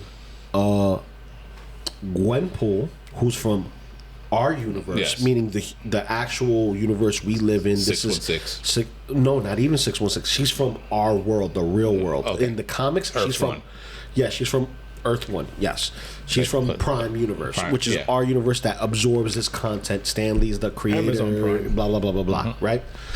So she goes into the comic book universe and she deals with Howard the Duck and all these other people. Blah blah blah blah blah. Right. If they did a TV show, right, of just her going to different universes, that tie in all this together as homework. Like, hey guys, and do it like a podcast almost, like not a podcast, but so much like a vlog, because everybody's into the TikTok and Google's, what is it, Instagram streaming, where like, hey guys, it's me, Gwenpool, and blah blah blah blah blah, this that, and the third, and today I'm in universe da da da da da, and here we're gonna meet. Oh, well, here he goes, right on time, and then there goes the adventure. Okay. That's not on the timeline to do, but I tell you what could be on the timeline to do. America Chavez could be that link. Oh no, she's definitely in. Right. She's definitely in. So, she says, like she goes to different universes. She like she went to one universe with Doctor Strange. She went to the universe where like she thought food was free, whatever, blah blah blah. And Pizza Papa. The true villain. The true villain, right? He's the true villain of the whole Raimi series, of all the Raimi movies. But that, that's when you say do the homework and not making it so hard for people. I think what they're missing, and it's hard to recreate, is the feeling of it not being homework, is because you're excited, you're interested in the character, and you're like, it's the appetizer. And then you go to the movie for the full meal, and the homework is you like, oh my god, let me get into this content, let me get in with these characters, I'm building the relationship myself by what happens after the movie. Bingo. And a lot of people say, oh, I don't have time for that. But here's my issue. Marvel says that we're making too much homework for people, and this, that, and the third, and people say it feels like homework for those who are not initiated. We, on the other hand, are initiated. We know these from the comic books that we consume, plus there are other tie-ins. If you read a comic book and there's an issue or a reference in the panel, in that panel there'll be, refer to this comic book, this issue, you would read this and you will understand what they're talking about. But it doesn't take away from the actual story. This just gives you a spring point to go continue reading another comic book run that maybe you would want to continue on. For instance, when we had the Fantastic Four versus the new Fantastic Four in the comics, which was Spider-Man, Wolverine, Ghost Rider, and the Hulk. They went against the Fantastic Four. Uatu took them to another dimension. Wolverine scratched the fuck out of Thing's face, and it was a misunderstanding altogether, right? Because somebody was doing something with the time stream and creating something, whatever. But the point is this: they give you a comic book reference to how did this team come about, or what's this interaction about, and you go back to this, and this is a source. If you have time for the fake drama TV that don't give you no substance other than, oh, this bitch slapped this bitch, or this dude slapped this dude, and blah blah blah blah, all this toxic shit. Real Housewives of Marvel. Yeah, dude, you have time to watch something that's fantasy, adventure, and it kind of just sets you away from the real world with some real world stuff in it, but it gives you something outside of that BS that keeps getting shoved down our throats. They threw a big bag of marbles out on the ground. Forget about on the ground. They threw a bag of marbles out of a helicopter, and now they have to find them all before they get to Doomsday. Somehow. Well, I don't think they're going to do that. What they're going to do is this: it is a messy checkerboard, and they just gotta have to start a new game. And to start a new game, they're going to have to scrap all the pieces that they have to do that, and that's the point of Doomsday. That's the point, because it's because they have new pieces coming in as well. Yeah, because Secret Wars is going to take care of all that. They have new pieces coming in as well now. You know, with the 20th Century Fox acquisition, now they have more pieces to come in. So they have to scrap and start a new game to add the new pieces. Yep. They'll scrap. Don't be surprised if you see an alien or a predator inside the Marvel universe because they're already in the Marvel content and comics. So, you know, FYI, they're already there. So is Godzilla. And Godzilla. Oh my God. Tell me that shit wasn't bad, bro. Oh my God. Yeah, Marvel Zombies and everything else, all the other properties are now part of the universe because of What If. You know, so like the way the zombies ended What If in the comics was they ended up using Reed's bridge to go into another universe and eat that universe too as well. So in Doomsday, it's going to be a multi-dimensional thing where they can pick and choose characters from different maybe even the same characters from different universes to help firm up their continuity before they get to Secret Wars. Now, you mentioned the name. We talked about Iron Lad. Yep. The Fantastic Four. All right. Yeah. So we're gonna get to that topic. Let's go. Look at that topic. Let's start with the Thunderbolts. The Thunderbolts. The Thunderbolts. The Thunderbolts. I mean, that's a wrong movie. You know, right. That's one I rented on Skinamax. Yeah, Skinamax. The Thunderbolts ending. Don't forget your lotion. Yeah, there you go. So we're talking about the end credit screen. Exactly how they were able to stop the Void. Mm-hmm. You know, save the day. They were introduced as the new Avengers. That's how, not for nothing, but I think even if Valentina introduced me as the new Avengers, I would take her down right in front of everybody. Oh, fuck yeah.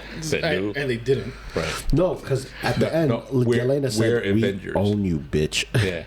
Oh, you're right. She did say that. Right, because Yelena knows that she could, at any minute she can drop dime on her and expose her for all the experimenting that she did to create Bob. Well, they have Bob as proof. What? We get a pick. And then mid-credit screen, they had the issue with the name being Sam's property, and they called themselves Avengers with a Z, which was the joke for the mid-credits. But clever. Then we get to the end credit scene, which, by the way, I need to mention, was filmed on the set of Doomsday, and people are like, "Oh, that doesn't mean anything." I think it does. It does. Okay. I think it does. It's 14 months later. It was filmed on the set of Doomsday. There's this big space thing happening, which they don't mention what it is. They just say it's a big, I can't believe you went a space event. She was like, even with the space event happening, right. You're not turning into Sentry to help, is what the joke was with Bob. Yeah. And then they go, there's something coming in. It's a spaceship. It appeared. They called it an extra dimensional craft. Extra. And then they go and they show it, and the screen is grainy, and the space shuttle looks old school. Right. And then as it turns, you hear. it reveals the big Fantastic Four logo. Yes, it does. And that's where we're gonna go from now. So, okay, I've mentioned this amongst us in talking, and at the movie, the Fantastic Four. It's the director. Everybody says it's its own universe. It's not attached, right? It's also in the stylized 60s future. It's 60s tech, like mid 60s, late 60s tech, right? Mm-hmm. Even my argument or my speculation is, even though it's an extra dimensional ship, right? How do they make the space jump? And we discussed a few different versions of this already. Yeah. The space jump from what they consider their in-universe 1969, 1970, 71 to 2026, just in a dimensional rift. Mm-hmm. Right. So that's the question. That's the thing. I was like, you did a 60-year jump. Not only a 60-year jump, right? You did a 16-year jump sideways. Right. Yeah, sideways. Yeah. Legitimately. Because you legitimately went through time and Space. extra And dimensional space. extra dimensional space. Right. You literally went sideways and forward. Right. So are they going to? It's the. I mean, it which is feels back at people like, oh, it ruined Fantastic Four. You know what's going to happen at the end. Well, we don't. No, we don't. No, we no. actually don't. But since they ended up there, people are like, oh, that's the ending of the movies when Right. they end up in the MCU. Right. That's part of the speculation. So Yeah, like, which is here's funny. the two tangents that we arrived with. It may have been three, right? Yeah. Okay. It's them trying to. It's them escaping the death of their planet, which everybody's saying, "Oh, it's fucked up." They just let the planet die and they ran off, right? That's one. Two. They were doing, because Reed was already doing calculations in the trailer Yeah. of dimensional travel, right? Or what we speculate would be dimensional travel. We speculate dimensional travel. Right. I got something for that though. Right. And it's the result of one of his experiments that they went through the rift, Yeah. right? The third one is it the same space flight that gave them their powers, and just like Yeah, like I said. just like Photon, Uh-huh. she got her powers because she went through the dimensional rift. And then she went through the dimensional rift again, and then Right. ended up in a different timeline. Right, with binary, which Yeah. looks like her mother, but it's somebody else, right? Yeah. So those are the three things that we all argued and speculated. Because it's already said. My father who said it was incursion.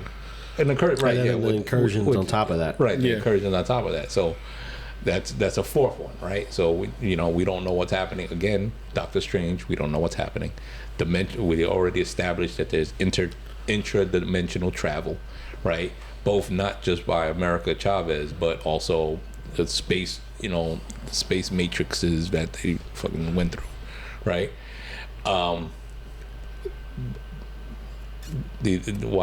What I think it could be, maybe part, just them, experimenting, and they arrived. But what's going to be interesting is, do they arrive? They're arriving now, quote unquote, 2026. How are they going to interact? They're going to show up in their 60s uniforms, and we got all kinds of other mech tech, super mech tech that's here now. Here's the what thing. uniform they're going to show up with either. Well, we don't know what uniform they're going to show up with, but assuming that they come in their space astronaut uniforms.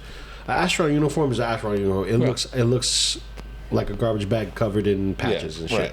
Right? Here's the thing. And I'm just being facetious with it. I'm just trying to get to the point. Yeah. When they come in, New York doesn't change much other than the technology around them. So the brick buildings look like brick buildings. Everything could possibly be the same, with the exception of the Avengers Tower being something new. Right. And they don't have the Baxter. They don't have the Baxter building. Baxter building is different altogether. Yeah. So on and so forth. Yeah. But they come in and they're like, oh, wait. Did we jump time? Oh no, we did more than jump time. We're in a different universe, right? And the technology here is way more advanced. And the thing is, that would intrigue Mr. Fantastic even more, because it will lead to the credence of Mr. Fantastic being a bookworm and all about his studies, to not pay attention to family, which is something that he's known for, to not pay attention to family and just focus on his studies. To the point where he misses sleep and eating days on end. So, being that this has all this technology, he wants to know how everything ticks, right? So, that's going to be something that's, on a different scale. But, overall, what's the biggest threat? What can we do to prevent what happened to our world to this world, so we can make this world our home? Right. So one thing that I thought about the dimensional rift, again, the time dilation thing is a freaking mind meld for me. But do they arrive? Potentially they'll arrive, and then they explain why they left, because their world was destroyed. and then they themselves become the heralds warning of Galactus. Could be. That's a possibility. So I was talking to my cousin, Yeah. and we came up with, what if they show up? It's Earth, right? Yeah. No different than their Earth from the No. outside. From the outside. So they're coming in from the outside now, and then they'll land and realize it's not the past. And what I mean by that is, what if the equation he was writing and everything else, He was trying to go back he to was prevent trying it. to go back in time to prevent it. Galactus from destroying the world. So now they weren't just running away. 'Cause a lot of people, I'll say it too. I feel like it's cowardice for a superhero team to run away when people need you most, even if it's a no-win situation. Right. Superheroes usually there to the end. You know what I mean? There's one thing involved though. But hold on. They tried the battle and lost, and then they ran away. They see the world's destroying, but they weren't running away. They were trying to go back into time in that shuttle to try to prevent it. Like, oh, we need more time. We know how we can prevent it this time, so let's go back. And then they go in the shuttle. Mm-hmm. He turns on his machine, and either his calculations were just off, or they were hit by some kind of space radiation, solar flare or whatever, something that knocked their systems off for a minute, pushing them not only 60 years in the future, but sideways to another dimension. Mm-hmm. And they don't realize it's the dimension. They'll land on Earth and go, oh my God, we didn't go back in the past. We went to the future, but how is everything still here? And then when people don't recognize them and they realize their home is not there, they'll eventually understand that they're not in that's not their Earth. The ending of No Way Home all over again. Because Marvel has a tendency of repeating. That's a possibility too. So, so that's my guess. Is running away, they were more like trying to save the Earth by going back in time to have more time to stop Galactus, right. And then. Like I say, calculate because he's something he was working on, so maybe it wasn't fully fleshed out yet. So he didn't have the precise calculation yet, or whatever it is, and then they ended up showing up in the MCU, which is the Thunderbolts or the New Avengers sees the space shuttle because it's an extra dimensional. Because right now all we have is the screenshots from the trailer of him doing calculations. We don't know if it's the beginning of the movie, the end of the movie, whatever. During the movie, we don't know when he's doing that, or he could have been working on it in the first place, and that's how that's how they got their powers, or he was trying to fix their powers because that's something that they were doing in the other movies. That he was trying to figure out a way to reverse it. So to say per se that they're running away, but more like they escaped. They escaped to try to save their world some other way, even though they knew it was doomed to begin with. Did it? No, okay, yeah, unintentional. But we talked about it like that. That would seem more superheroic of them. Is okay, we lost. The world is done, but there has to be another way. Oh, I've been working on this equation, and I have this rudimentary built device on the space shuttle. We need to try it. I only hope we need to do it. I know what he's talking about. The ultimate nullifier. They got nullifier. Yeah. And then they try to go back, and they end up in this one. But that's not a bad theory, man. That's not a bad theory. Who came up with that? I was talking. It's Zach and I. Well, Zach, we're talking about it. So Zach was talking. Because he was like, because we're talking about it. He was like, running away. I was like, I feel it's cowardice. And he was like, I mean, we say running away, but we don't think they were like, oh, let's get out of here, right? There's also something you got to take in consideration. Maybe they are running away, and they're running away for one reason and one reason only. Because his thing was that he believed that they went off to chase Galactus after the world was done. And space stuff, like he says here, space stuff happened, and they end up in the 616. Well, because Galactus himself is an intradimensional being. Yes. Now, I got one for you. Here's why it's not so much of cowardice as it is protection, because there's only three things that you come fight me in space and leave my world alone. There's three things that you have. You freeze. That's basically exactly what he's saying. Yeah. Freeze, fight, or flight. Yeah. What happens when you froze? Mm-hmm. Something occurred, you didn't get to do it. So then what do you have to do? Fight. They probably did that. And all this starts with F. Fantastic Four. Freeze, flight, and the fuck out of here. Fuck out of here. Flee. So but the fourth four, you don't know what the fourth F is? No. Franklin Richards. To save Franklin. He's supposed to be born. He hasn't been born yet. So you think what Galactus takes him? No, I'm thinking they leave him because of Franklin. They leave to save the life of the child. Yes. They could just Superman him. Maybe it's Franklin in the ship. He's not born yet. What? I don't know. Who knows, man? How you know? And then in the movie where they're fighting, she catches contractions. And Franklin just pops out. Because we don't know how much of a time jump we're going to get from the film. Let's see how huffy the baby is. She goes invisible. Show the baby. But I think, going with the fours for the Fantastic Fours and running on the Fs, freeze, a fight, or flight, and the reason for all three to happen in the movie is because of Franklin. Yeah. Okay. Yeah. Well, they fuck themselves. Another F. Well, they did fuck themselves, and then what happened? Franklin. You got Frank. Or maybe they fucked Franklin. Yeah. No, they got Frank. They got Nathan's. Yeah, they got Nathan's. They left him behind. She got Nathan's from across the room. They left him behind. I'm sorry. Listen, if I had a superpower, right? If I wasn't the Hulk, I'll be Mr. Fantastic for all the women out there. Listen, I'll buy any size and shape to fill them up. Oh yeah. Oh, dude, I could make spikes and shit. Oh man, they'll go crazy. Ribs for their pleasure. Yeah, ribs, not spikes. I don't know. They'll go crazy with spikes. Oh no, the spikes are actually smooth spears on the outside. Stabbing my uterus. So the Franklin thing, okay, because Franklin is the only one that Galactus is afraid of. Well, he doesn't know that until Franklin comes to fruition. Right. Which may play. He does like it's not established yet because he's not born yet. But there's also one thing we forget. We know from the comics that he's the one that Galactus is afraid of. Yeah. But after the fact. I will buy that they were doing they somehow left. I'm not gonna say escaped. I'm not gonna say ran away. Whatever. They escaped to save their family. Mm-hmm. Right. That's the actual other F of the four Fs to family. There are a bunch of Fs. Right. Families. Friends. But then it's they love it. What happens is we didn't see the whole ship turn. So you see the ship turn, says Fantastic Four. If you turn more, you see Dom Toretto in the fucking car. Yeah. Family. We're family. No, and then when you get to the next quarter, when you get to the next side of the ship, you know what it says? It's Roman's big forehead. No. What does every big event end with? WrestleMania. No, wait, no.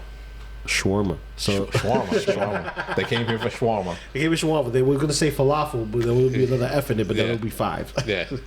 But, okay, so they left for family, right? The time thing is still a thing for me. That's just crazy. But I want to. I don't know, man. Like I said, I want my shit to be. They were going out as heroes. They were going out as heroes one last effort, right? To save everyone. And again, they got knocked off course. How about this one? 60 years in the future and to tie. I'll throw one in there extra. I'll throw another one in there extra. No. Another extra possibility. Fatty. What if the Fantastic Four went towards Galactus' ship? Because he doesn't come solo. He comes on a ship. Maybe they were flying to his ship, and then the Silver Surfer or Galactus, being that they have this cosmic power, smacked them away, and ended up deflecting them into this universe. That's talking about slapping you to next Tuesday, bro. Like exactly. Take it. Like, oh, it's clobbering time. Shit, I got clobbered into the future. I got clobbered into the future. Into the future and into another world. I mean, another dimension. Shit. I mean, it's all speculation, like always, but it's just going off of the equations you have on the board and the bridge and all this other stuff. I feel that has to be part. Man, we missed first. Talking about that, man. We were supposed to have Kang Dynasty on May 2nd. It was supposed to come out this week. This past week. Come out. We were supposed to be talking about that right now. Like, oh my God, you find out about Kang? but it's the just because it was filmed on the set of okay. But that's what they say. Only because it was filmed on the set. I go, but why else would you film it there? It makes no sense. But when they say filmed on the set, like they didn't go to space to film it. This is CGI, so they could have CGI'd it from their living room, right? So it's not just the fact that it was filmed in the same time they're doing the production of Doomsday. You know what I mean? Well, yeah, but why would you film it on the set? Like they were in other words, it was filmed. In other words, they made that they filmed that part and then they went ahead and continued filming Doomsday. They filmed the Thunderbolts part on the set. Yeah. They didn't film the space part on the set. No, they didn't say the space part, Right. but the Thunderbolt part on the set. Right. But why even mention it? What would be the point of saying, oh, by the way, we filmed this on, it's Marvel. You know that there's always something Right. that... So if saying it was filmed on the set of Doomsday would mean that the Thunderbolts were on already at the beginning of Doomsday, right? The events of that will be Doomsday because it was filmed. It was 14 months later, right? Filmed on the set of Doomsday. So because they filmed that and then they went off and continued filming their parts on Doomsday. Yeah. But I'm like, what's the point of announcing that if it has nothing to do with it? Like it's like I don't know. It's just it's like, oh, I'm here. So in the North Pole, you talk about Santa. I don't know. I'm trying to bring up rationalize it. You're trying to rationalize it. I'm trying to compare it to something. It's the cookie. It's the cookie of them saying, "Oh, it was filmed on the set of Doomsday" to like intrigue people, right? But if we want to take that and say that it was filmed on the set of Doomsday, it was the Thunderbolts that was filmed on the set of Doomsday. That scene, they were number one. It's either the groundwork for what's going to become Doomsday. Number two, you see that they're the ones responding to threats, so they're really thought of as the Avengers, as the new Avengers, as the Avengers, and they're not talking anything about American Falcon because he's the asset of the government, where the new Avengers are just an independent asset, right? Yeah. So why is an independent asset a group of people responding to the space threat or monitoring the space threat? Funny enough, we don't know because we don't know what happened between those 14 months. Right. So we don't know what happened during the 14 months. Whether Valentina, maybe she wasn't impeached, and she's CIA, so they have some type of government connection. Because there's a difference between it's her group and it's supposed to be independent, but they have a government connection. Right. I mean, but we don't know what happens between those 14 months. But the Russo brothers always have something in mind. So the fact that they announced that was filmed on the set, there's a reason why. I think it's more of bringing people more in line to watch the film. Right. That's what I said. The cookie to talk about, it's gonna come. What's coming up? Because here's the thing. Because what Marvel has been doing, they didn't do a lot of behind the scenes that were worth talking about. Right? Think about it. A lot of the stuff that they did weren't interconnected. No. For instance, Captain America 4. What was interconnected in the end credit scene? That was already known. They were in the raft. Okay. Yeah. And the only speculation about being in the raft is that Zemo's there. Yeah. And that's the only speculation. That's it. But see, what I'm saying is not speculation as far as like what is the interconnected tissue. Right. It's like all they doing for Captain America 4 was backtracking to Falcon and Winter Soldier. Right. So it's just saying that there's still people around. Which goes back to what I was saying. The scene alone was showing up with Fantastic Four. That's already a big deal on its own. Why add the... By the way, it was filmed on the set of Doomsday. Well, that's what I'm saying. What's the point of adding it if you already had this big reveal with the ship showing how Fantastic Four shows up in the MCU? Right. That's why I feel that's a throwaway. That's the red herring of just saying it was filmed on the set of the Doomsday. That's just like the throwaway of saying, there's no credence. There's no credence to it because here's the thing. Other than it means something. Here's the thing. What part was filmed on the set? Is it the part that they're in Avengers Tower or the part that them flying in the ship? No, the final credit scene. The final credit scene. That scene was filmed on the set of Doomsday. Well, which would make sense because In they're front going to of be a live audience. No, because it makes sense in the sense that we already knew that the actors that are there on set in the end credit scene are going to be in Doomsday. But because the big reveal in that scene was the Fantastic Four ship coming in, which they could have CGI. Doesn't matter because they even when they CGI'd listed from anywhere. But hold up, it doesn't matter because in the listing, in the listing of people that's going to be in Doomsday, it's still a Fantastic Four. They're all there. Yes, they're all there.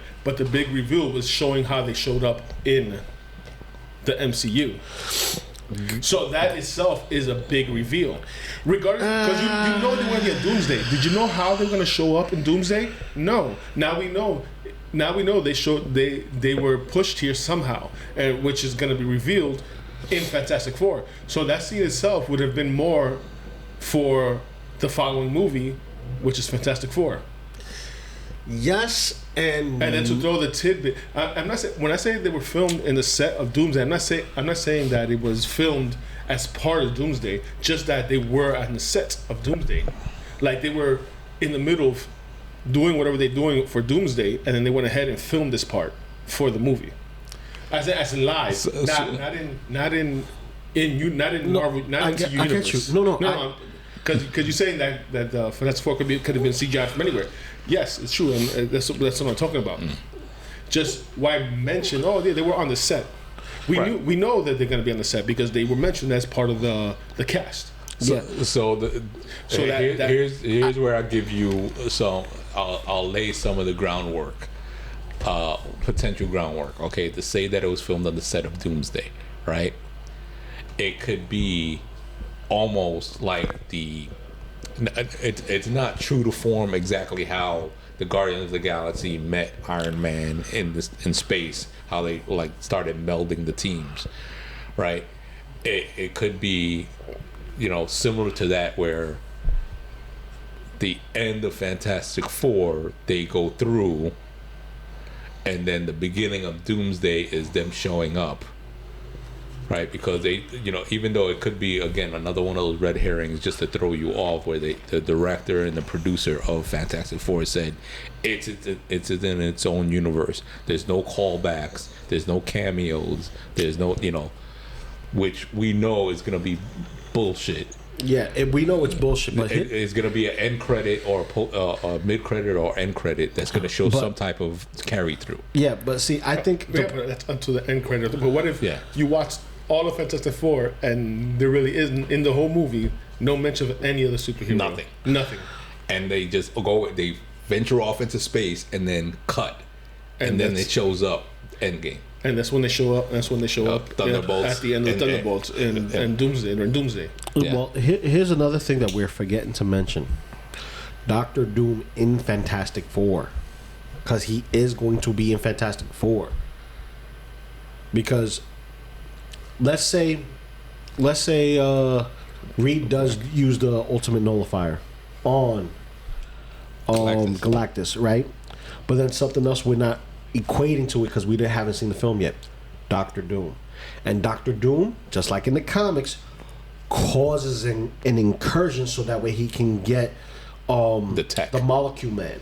No, because the Molecule Man is technically built as a bomb for all the universes for the what's the name of these freaking people? The architects. Yeah. Right. So let's say something similar in that nature, minus Molecule Man because he hasn't been introduced. But Doctor Doom does something similar in that aspect and causes an incursion.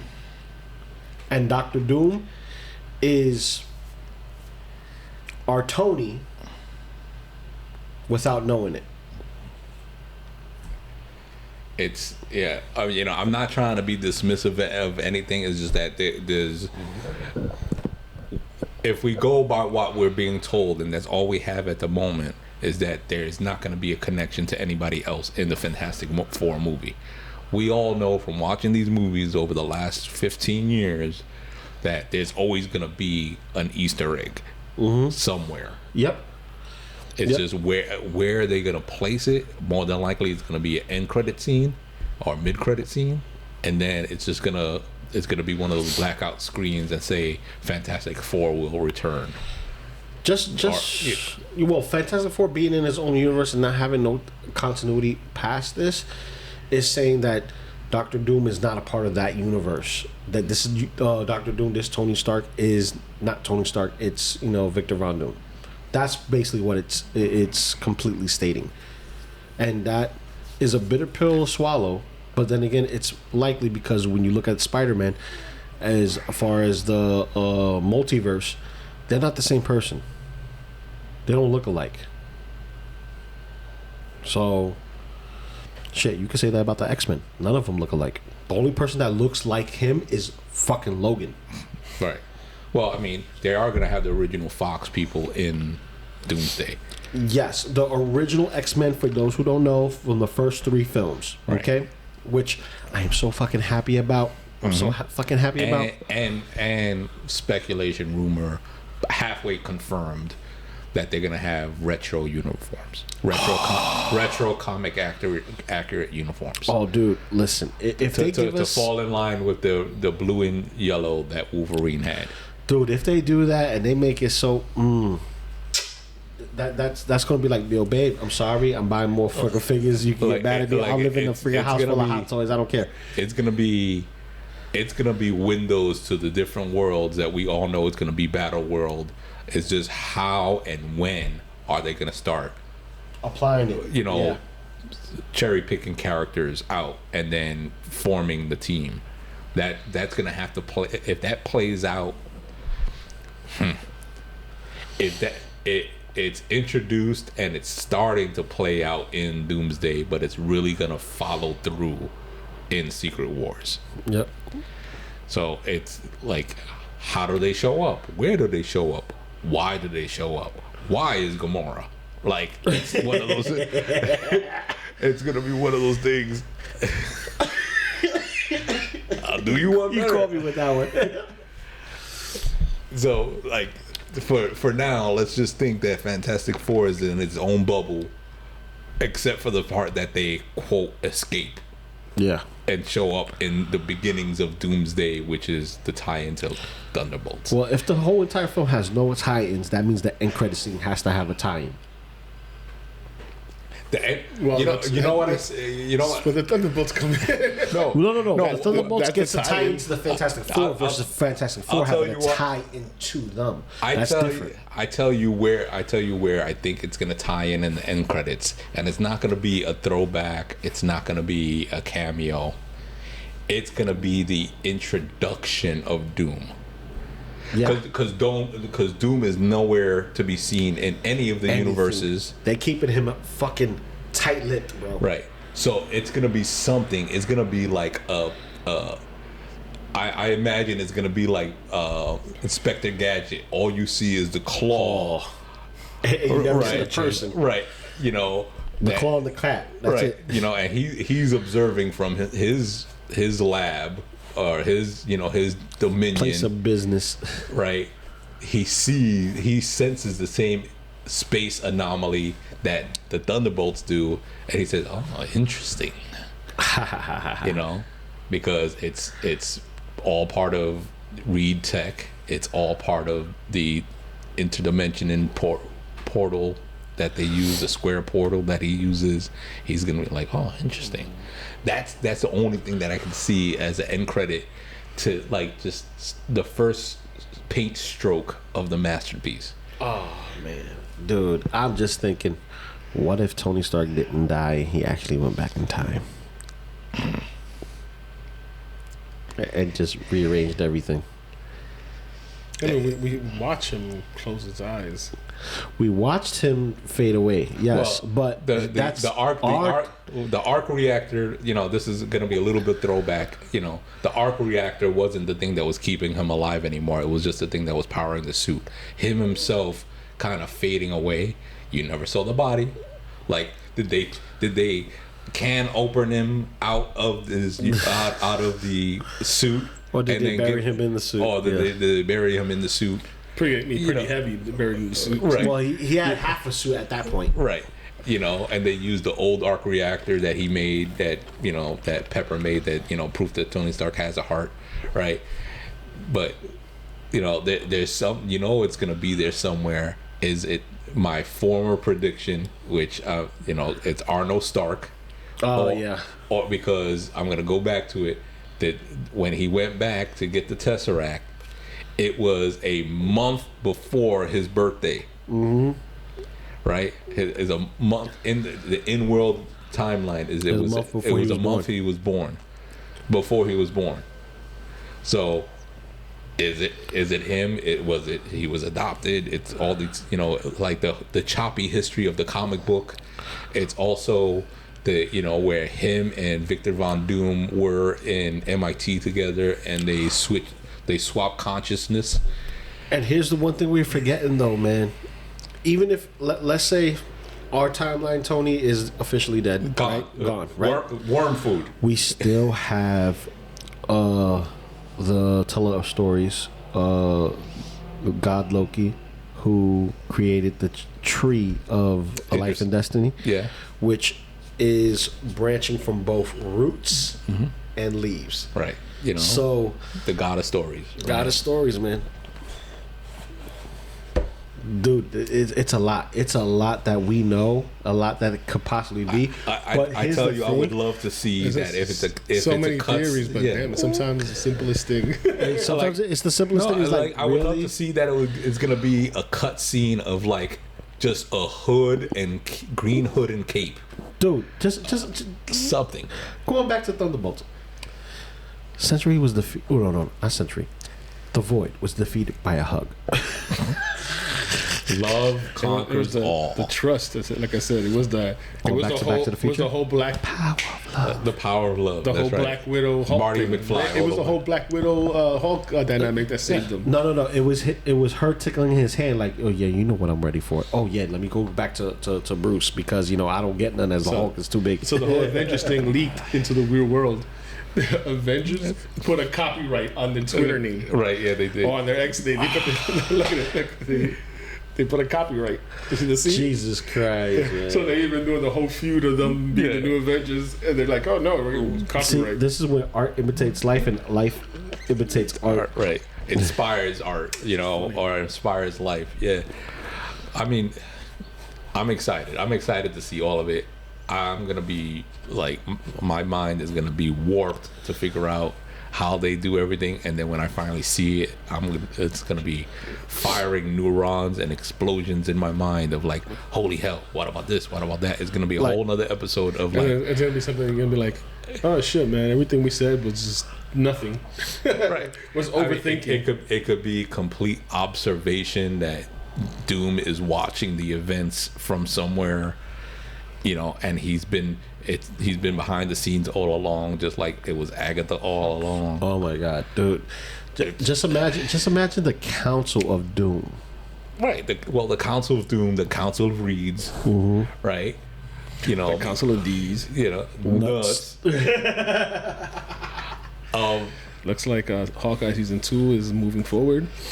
Is it? Did they finally give him all the monies and not half the monies? They're saying it's going forward with Haley Steinfeld as the lead. As the lead. Oh, no, fuck her. Right. Well, listen. You wish. Maybe. That ties in, real world. She can get it. Real world and movie world contradiction is that they were only going to pay him half of, to do season 2. Oh yeah, he said this on the Joe Rogan podcast. Right, he said they want to pay me half for more of the work. I'm like, no. And then they show here, they're saying Oscar Isaac will not return as Moon Knight in Avengers Doomsday, but that makes me laugh. You know why it makes me laugh? Because let's say they announced the actor. Let's say they announced the actor, and they it's not gonna be Oscar Isaac. It's gonna be a Moon Knight because Oscar Isaac is not Moon Knight. Right. Who's Moon Knight right now? At the end of Moon Knight, who's Moon Knight? Who did he choose? Well, it's still the same character. It's still the same person. But okay, I mean, this is where you get around the wording of just like Din Djarin, the Mandalorian. Okay, Pedro Pascal does the voice, but he's not the guy in the suit. Unless he takes off his helmet. Right. So if you just have Moon Knight as the Moon Knight character, then he doesn't even have to say anything. Oscar Isaac doesn't even have to be in the thing. Yeah, it's what I'm saying. It's all wording and trickery. Yeah. It was like, he's not gonna be Moon Knight. And that's Marvel official. He wasn't. Well, no, it's I call it insider information. So comic insider. You can always say but most of the time. It depends on who's saying it though. They got here. It says according to insider Jeff Snyder, Oscar Isaac probably would not return as Moon Knight. The character has not seen live action appearance in the MCU since the debut. Just like reportedly Andrew Garfield wasn't going to be in Spider-Man. No Way Home. Well, he's not going to be there. It's going to be CGI, and he's going to be just doing the voice. Just Moon Knight. Just Moon Knight. Right. See, here's the thing. I could deal with that. You're not going to see his face. See, I could deal with that. Like, I just want to see my characters out there doing their best. You know what I mean? Now, let's say this doesn't affect Moon Knight at all. Because honestly, there's no times with Moon Knight for anything else. Same thing with Werewolf by Night. You know what I mean?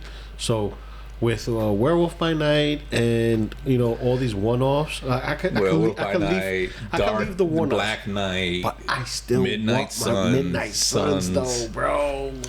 You're talking about that, hilarious. What's that? Not about Midnight Suns. More like you just said. It came up to my head. I was reading something, and they're talking about Spider-Man. And I mentioned, wish there was a Sinister Six movie. Yeah. Mm-hmm. It's somewhat happened already.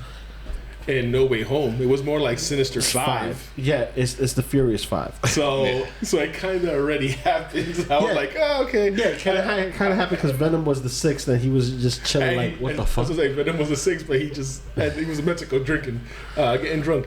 So, which is funny. I'm like, oh shit, what? That's right. Vulture wasn't there. That's either. what I have in my collection. Vulture wasn't there. Scorpion wasn't there. Well, Vulture wasn't there. Scorpion wasn't there. But you still had, Doc Ock, Green Goblin, Sandman, Electro, and Lizard. Venom. Even though he was, he was the sixth member there. He was the sixth member. He was there, and that's on my shelf. Just in Mexico drinking. He was at the bar. He was the bar, but he wasn't the universe. He was a smudge on the bar. Which I thought was a waste. That was a waste. I'm sorry, Sony fucked up big time. Not letting Marvel doing what Marvel does, because Sony, like that was a push by them. Like, oh, go ahead and for the so they could split the money. And Marvel was like, nah, the connected universe. they don't want it. He's gonna stay in Mexico. We ain't giving you more money. Because here's the thing: a lot of people were giving pushback on Venom anyway, because Venom is becoming Venom without Spider-Man, and Spider-Man is the key point to Venom, because you can't have Venom without Spider-Man. Okay, I'm gonna retro this for you. Because if in the actual MCU, Gore the God Butcher and the Necro Sword, the sword was there, exist. So that means Null exists, and that means the symbiotes exist. This is true, but you cannot have the character Venom via Eddie Brock without Spider-Man, because Spider-Man is the original host to the Venom symbiote, which allowed him to gain not just the logo but the powers of Spider-Man, which makes that logo Spider-Man was retconned to not mean Spider-Man. I said it. No. I said it it's before. Not retconned. It's not retconned because that's still Spider-Man's logo. They revamped the logo for the dragon, so when you see it, it's still in that format. In the King in Black, they said it was never the spider to begin with. Right. No. No symbol's never the spider. Yeah, and the what he had in his chest was never the spider to begin with. His is always been the spider.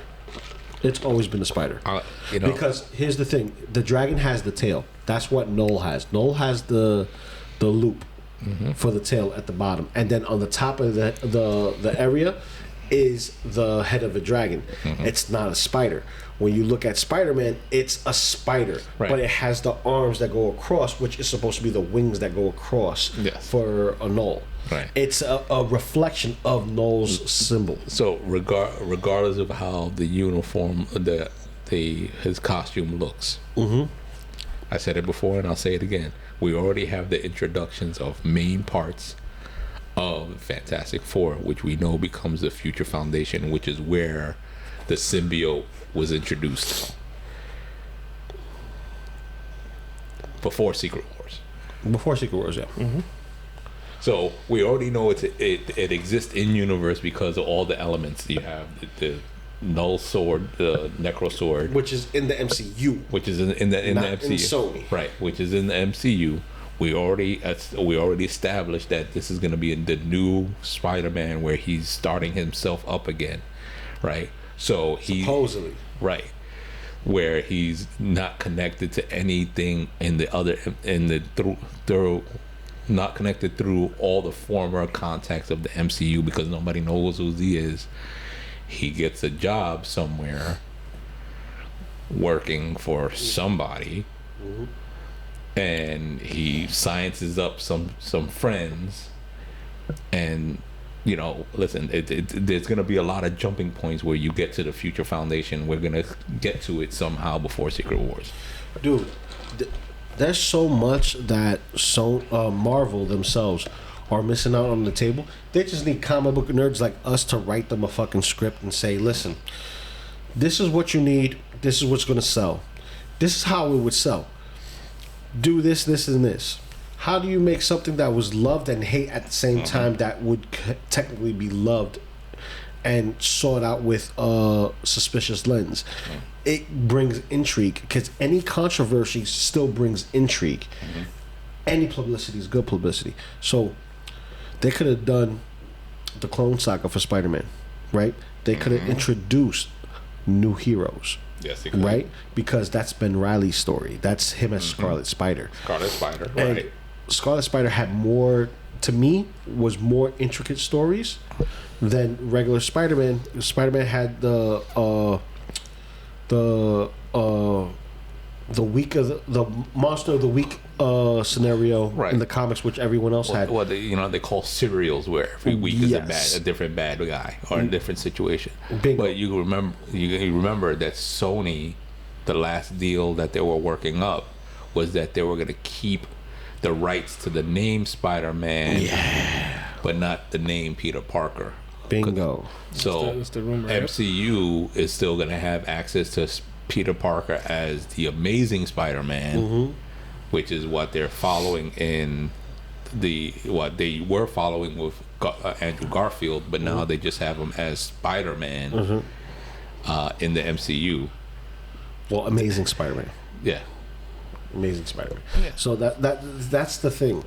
They're trying to slither away characters that have the same namesake regardless, which this is the thing. They're gonna do Brand New Day, which is the name of the movie. Which gives me they're gonna something with their version of MJ. Well, I heard rumors that they casted Black Sadie Cat. Sink. yes, Sadie As Black Sink. Cat. They're looking at Mayday. Mayday Parker. Yeah, okay. But also, there's something that we haven't talked about. I don't know if you've seen the trailer, but I've seen the trailer. Spider-Man Noir. Right. Yeah. Well, Nicolas Cage. All right, but Did you see it? I didn't see it. Did you see it? Joe? It's of course. Okay. It's that's gonna be like Werewolf by Night. It's gonna be its own thing, and it's gonna be closed off. That's still something that Sony has the rights to. Well, I mean, you have right to the Spider-Verse. I mean, it's because I would say it doesn't have to be closed off, because that's one thing that any Spider-Man thing has that Werewolf by Night doesn't. Is the Spider-Verse. Yeah, Right. It's the exactly. connection of But Spider-Verse is Sony, and Multiverse is MCU. Yeah, it's still tied in together. It's still tied in together. Doesn't matter, because at the end of the day, the whole multiverse and introducing the whole thing is all connected. It's the web of life and destiny. Now, yeah.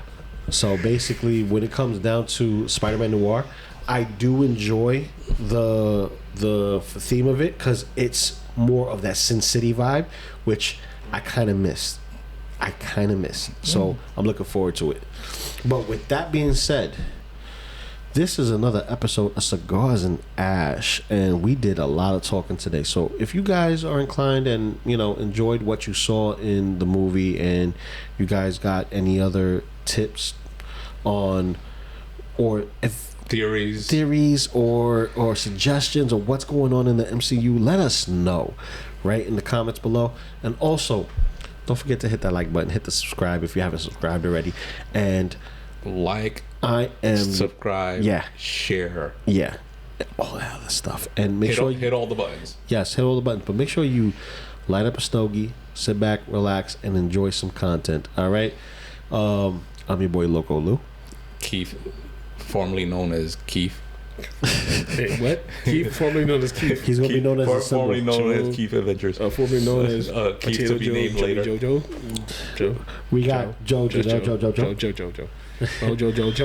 And this is the last. This is us signing out, and that's the last time I'm gonna hear that noise. Ouch. We out.